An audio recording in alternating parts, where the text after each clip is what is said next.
चणा मसाला।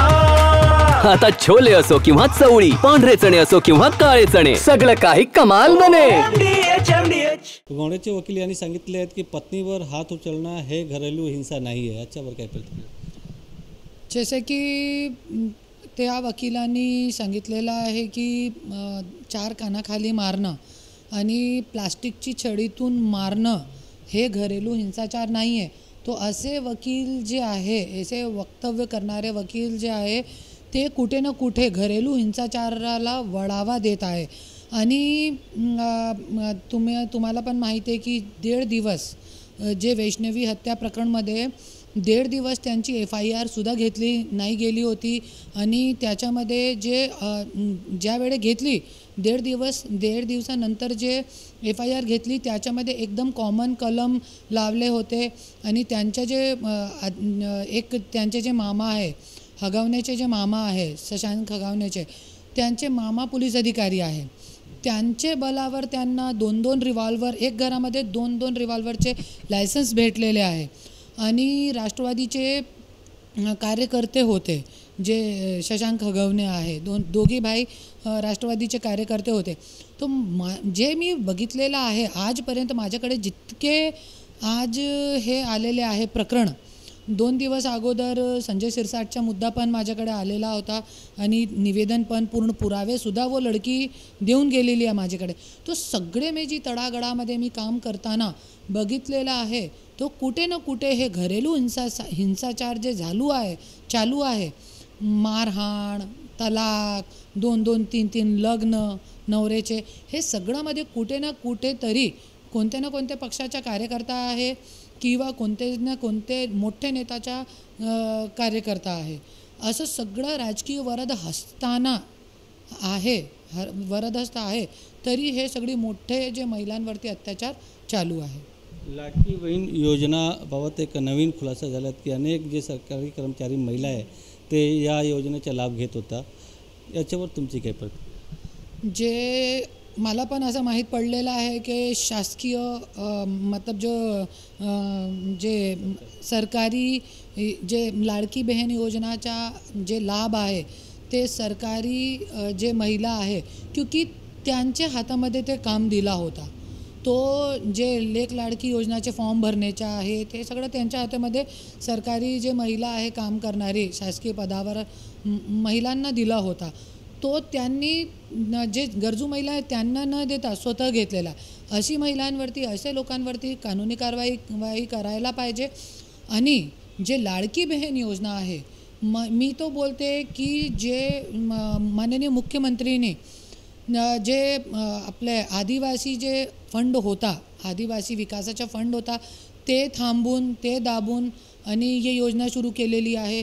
आणि जे वृद्ध महिला होती, ते पेन्शन योजना होती त्यांच्यासाठी, ते बंद करून हे योजना चालू केलेली आहे। आणि आज ये जो युवा महिला आहे त्यांना काय पाहिजे, त्यांना हे 1500 रुपयेमध्ये काय होणार जाणार नाही।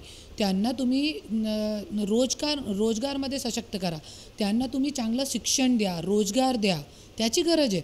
आणि जे त्यांच्या जे घरगुती मुद्दा असते त्याच्यामध्ये त्यांना प्रोटेक्शन पाहिजे। आज खूप मोठ्या प्रमाणामध्ये मारहाण चालू आहे महिलांना, दारूबंदी करा, जिथे खूप मोठ्या प्रमाणामध्ये खोटी दारूचे धंदे मोठ्या प्रमाणामध्ये चालू आहे ते थांबवा तुम्ही। आज हे सगळी गोष्टीची महिलांना गरज आहे। आणि 2-2 योजना, जसे की आपला ये आदिवासी योजनाची निधी तुम्ही थांबून आणि बुजुर्ग महिलाची जे पेन्शन थांबून तुम्ही लेक लाडकी योजनाला तुम्ही जरी ये 1500 रुपये देताय आणि त्याच्यामध्ये पण जे सरकारी कर्मचारी आहे त्यांना तुम्ही देताय, तो काय उपयोग आहे? आणि गोरगरीब लोकांना पण आज मिळत नाही लेक लाडकी योजनाचा लाभ। राज्य महिला आयोगची अध्यक्षाबाबत तुम्ही एक प्रश्न उपस्थित केली होती, तुमचा प्रश्न काय होता, काय मागणी?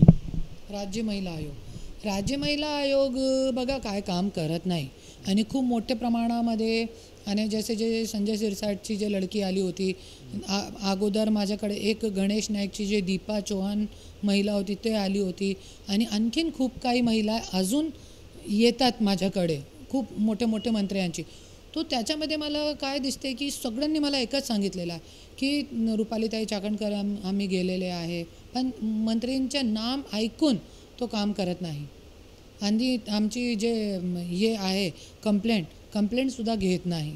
असं सगळं चालू आहे. आणि रुपालीताई चाकणकडनं मी एक विनंती केलेली आहे की ताई, तुम्ही म्हणताय की मी काम केलेलं आहे.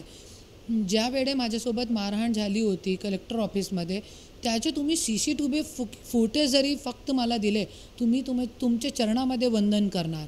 आणि मी असं सांगणार की तुम्ही महिला आयोगाची अध्यक्षासाठी तुम्हीही एक श्रेष्ठ व्यक्तिमत्व आहे. नाही तर तुम्ही स्वतः हे राजीनामा द्या. आणि मला तो मी अशी विनंती करते माननीय CM साहेबकडून की जे महिला आयोग की अध्यक्षाचं जे पद आहे ते कोणतीही राजकीय महिलांना न देता जो एक सामाजिक कार्यकर्ते आहे, जे चांगले व्यक्तिमत्व आहे, ज्यांनी महिलांच्यासाठी तळागाळामध्ये जाऊन काम केलेलं आहे, अशी महिलांना तुम्ही पद द्या.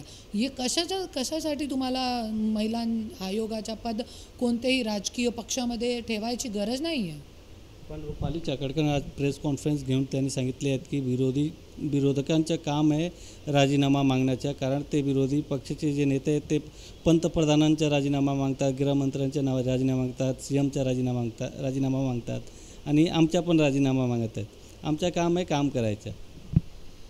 त्यांच्या डोक्यावरती आता खूप माज चढलेला आहे, सत्ताचा माज आहे. आणि त्यांना आज महिला आयोग की अध्यक्षा जे आहे त्यांच्याकडे वाय सिक्युरिटी आहे. कशाची गरज आहे? जरी तुम्ही महिला आयोगाची अध्यक्ष आहे तर तुम्हाला वाय सिक्युरिटीची पण गरज नाही आहे, क्योंकि तुम्ही जरी स्वतःचं संरक्षण करू शकत नाही. आज मी पण बीडसारखी सिटीमध्ये गेले 3 वर्ष काम करत आहे, पण कधी पोलीस प्रोटेक्शन भेटला नाही, मला मागितलं नाही. पण मी तो आज तुम्ही जर स्वतःचं संरक्षण करू शकत नाही तो वाय सिक्युरिटी घेऊन तुम्ही फिरताय. आणि आज तुम्ही असा मोठा वक्तव्य करता, लोकांना तुम्ही चिल्लर म्हणताय, लोकांना तुम्ही म्हणताय की पैसे घेऊन तुम्ही वक्तव्य करताय. अरे असा माज तुम्हाला येत आहे. आणि आम्ही जे मागणी करताय असंच कोणी उठून सुटून मागणी करू शकत नाही. आमच्याकडे पूर्ण पुरावे आहे. पुरावे घेऊन मी आता पण मी 15 से 20 महिलांना बोलू शकते आत्ता, की जे रुपाली चाकणकर ताईंनी माझा फेसबुक बघा, सगळी महिलांची बाईट मी एक टाकत आहे की रुपालीताई चाकणने आम्हाला न्याय नाही दिला. तो हे सगळी गोष्ट बघून आम्ही त्यांचा राजीनामा मागत आहे. नाही तर असंच आम्ही कोई फ्री नाही आहोत की कोणाही उठून सुटून आम्ही राजीनामा मागण्यासाठी फ्री नाही आहोत. कॅमेरामॅन गणेश मोरेसह गोविंद ठाकूर, TV9 मराठी, मुंबई. वाह, काय आता मिळाली का चव? होय तर आता मिळाली खरी चव. MDH चंकी चाट मसाला, जीवनाला खऱ्या चवीचे रंग. असली मसाले साथ सच MDH